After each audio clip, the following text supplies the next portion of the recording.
Alhamdulillahi wa kafa.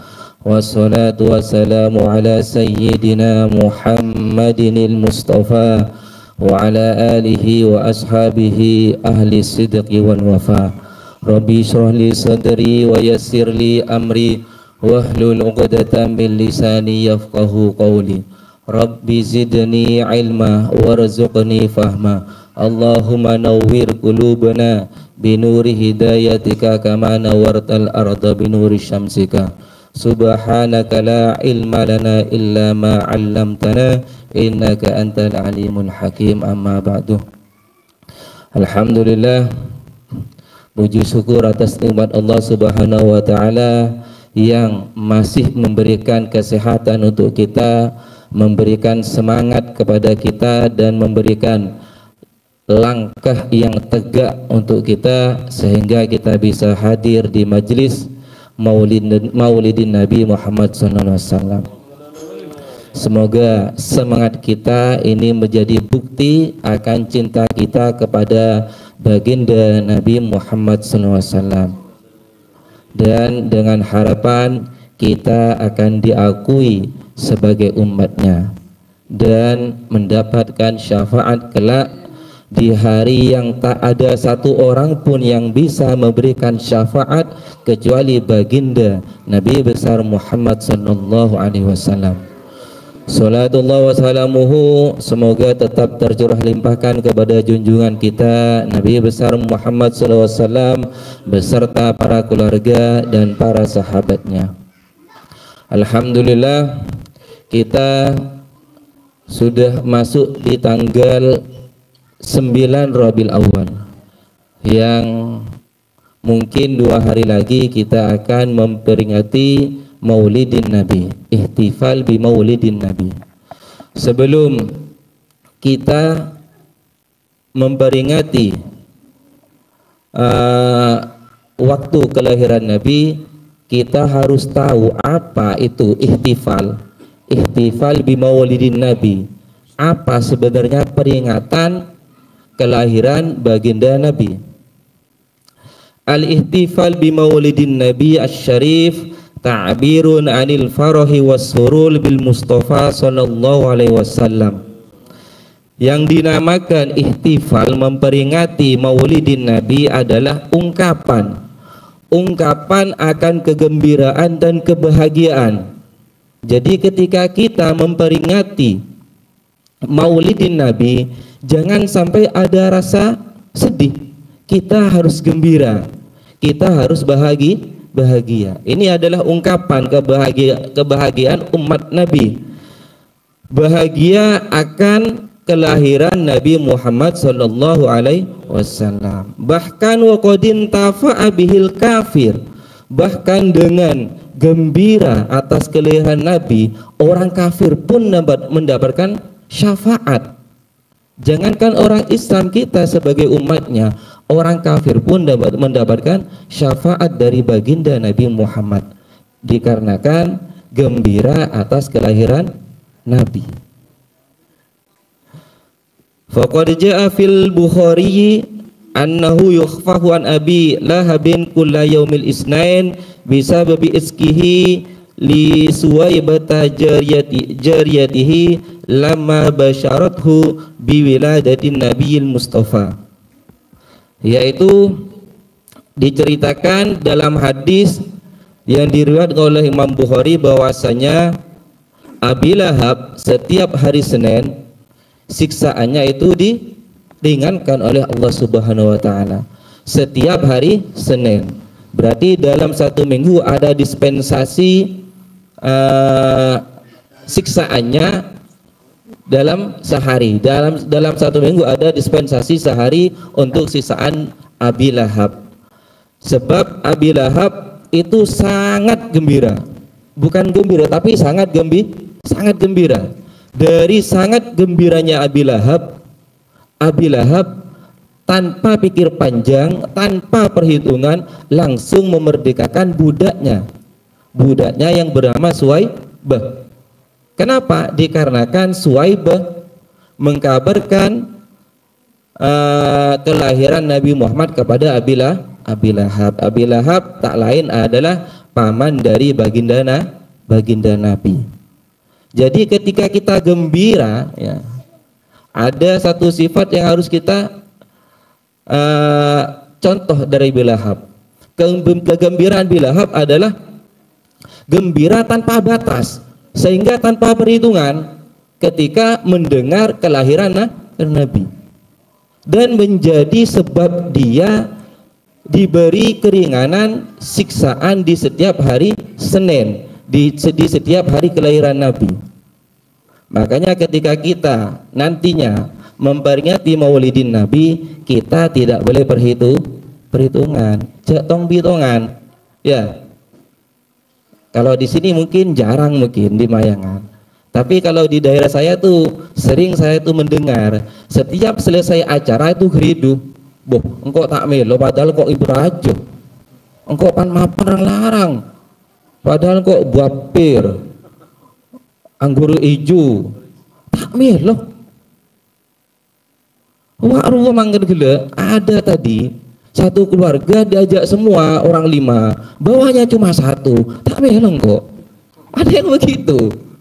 Ya, padahal Abu Lahab yang tidak tahu yang kelak akhirnya jadi musuh walaupun keponakan sendiri, itu tanpa pikir panjang langsung memerdekakan budak. Berapa budak kalau sekarang? Itu mahal ya. Mungkin sepantaran Kijang Innova atau Alphard atau mobil-mobil yang mewah itu. Kalau budak itu. Jadi ketika kita mau memperingati Maulidin Nabi di malam 12 ya, kita bawa yang bagus. Ini 1 tahun sekali, dan ini memperingati kelahiran Sayyidil Anam, Gusti dari para manusia. Jadi kita jangan pikir-pikir, mulai salah secet pocet potongnya 1 kilo 7.000. Setelah itu minta ganti yang bagus. Ini mana bentuk kecintaan kita, mana kalau seperti ini, kalau masih berhitungan jauh kan? Kalau saya diajarkan oleh orang tua saya sendiri, mulai saya sejak kecil, ketika orang tua ikut Maulidin Nabi di musola, itu biasanya bawa yang bagus. Dan ketika amin hendak Fatihah, orang tua saya pulang duluan. Saya tuh bertanya terus dalam hati, kenapa? Ternyata sekarang baru tahu. Ya, itu adalah bentuk kecintaan, bentuk kebahagiaan dan kebungahan kita. Bersedekah kita bukan cari yang bagus, morot bukan, itu keliru. Ya, apalagi sampai minder kalau tidak kebahagiaan, murah gara ruah ibu anan lemak ibu kepi ngiben yang situ mulai ngiben lemak kepi, tak melong kok, tidak boleh begitu. Dan kumpulan maulid, pembacaan maulid seperti ini sebagaimana yang dikatakan oleh Imam Habib Ali bin Muhammad Al-Habsyi, yaitu sahibi Simtid Duror, beliau mengatakan Jam'iyatul Maulidi jam'iyatun masyhudatun. Jam'iyah, kumpulan maulid yang seperti ini adalah kumpulan yang langsung disaksikan oleh ahli sama. Ya, kumpulan yang langsung disaksikan oleh ahli sama wal ardi. Bahkan para wali-wali juga menyaksikan kumpulan yang di dalamnya dibacakan Maulidin Nabi. Wal Habib sallallahu alaihi wasallam la syakka annahu hadir, dan sudah pasti, tak diragukan lagi, Nabi Muhammad sallallahu alaihi wasallam pasti hadir di tengah-tengah kita. Pasti. Di sini dikatakan pasti hadir oleh Imam Habib Ali bin Muhammad Al-Habsyi. Wa ahlul basair bayarawnahu ayanan, dan para ahli basair, orang yang mempunyai mata batin, gampangnya wali-wali Allah yang mempunyai mata batin, itu melihat dengan mata kepala sendiri akan kehadiran Nabi. Mungkin tadi ketika mahalul qiyam ada yang melihat Nabi rawuh. Mungkin ada, Fahmi? Belum ada, saya juga belum melihat beliau. Iya. Kalau ada berarti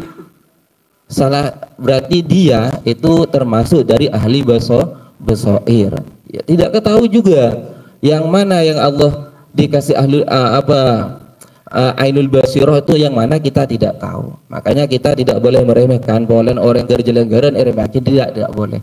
Bahkan kata salah satu imam, meremehkan orang kafir juga tidak boleh, sebab kita tidak tahu bagaimana akhir dari kita, husnul khotimahkah atau su'ul khotimahkah. Ya. Tanda-tanda hadirnya Nabi di tengah-tengah Jamiatil Maulid bagaimana? Yaitu wa min alamati hudurihi nuzulis sakinati wal waqar. Tanda-tanda hadirnya Nabi di tengah-tengah Maulid yaitu ada ketenangan, ada kedamaian, tidak ada bising, tidak ada bicara sendiri, dan wal haibati wal jalal, akan terasa khusyuk, jamaahnya akan terasa khusyuk, wal jalal, dan kemuliaan, wal azamatu ala ahlil jam'i, dan akan mendapatkan keagungan pada orang yang berkumpul, orang yang hadir di Maulidin Nabi. Itu adalah tanda-tanda hadirnya Nabi Muhammad sallallahu alaihi wasallam. Oleh karenanya kita ketika pembacaan Maulidin Nabi sebisa mungkin itu jangan bicara, sebisa mungkin jangan bicara, sebab Nabi hadir. Dan kita kalau memang cinta kepada Nabi ya, ketika dibacakan Maulidin Nabi kita menyimak, isgho, bukan mendengar saja tapi isgho, memperhatikan. Kenapa? Kata Habib Taufik Asy-Syaghaf, kalau namanya orang sudah cinta, ketika dibacakan, diceritakan orang yang dicintai, dia akan benar mendengarkan, tidak akan berpaling dan tidak akan main-main. Contoh kecilnya seperti kita punya anak mondok, kemudian ada orang yang mendatangi kita, anaknya sampean tuh ya pintar, prestasinya tinggi, bahkan tidak ada yang menandingi di pondok itu, cuma anakmu saja yang bisa unggul dari yang lain. Bagaimana kira-kira? Senang kan kita kan? Tidak mungkin kita berpaling atau berbicara dengan orang lain mendengarkan cerita yang seperti itu. Kemudian datang lagi orang lain, anakmu ya tampan sekali, akhlaknya bagus, lemah lembut. Kita senang apa tidak? Senang kan? Oleh karenanya ketika Maulid kita mendengarkan dari apa yang dibaca oleh qori. Dan lambat di lain waktu kita membaca terjemahannya juga, kalau tidak tahu menterjemah langsung, terjemahnya juga dibaca, diresapi, sehingga ketika tahu akan maknanya kita tambah senang kepada baginda. Ketika senang maka kita akan sering juga menyebut nama Nabi Muhammad SAW. Semoga bacaan kita tadi itu bisa menyenangkan hati Nabi Muhammad SAW, dan kita semoga akan ditunggu kelak di haudin Nabi Muhammad SAW di hari kiamat. Ini yang bisa kami sampaikan, kurang lebihnya kami mohon maaf. Wabillahi taufiq wal hidayah. Wassalamualaikum warahmatullahi wabarakatuh.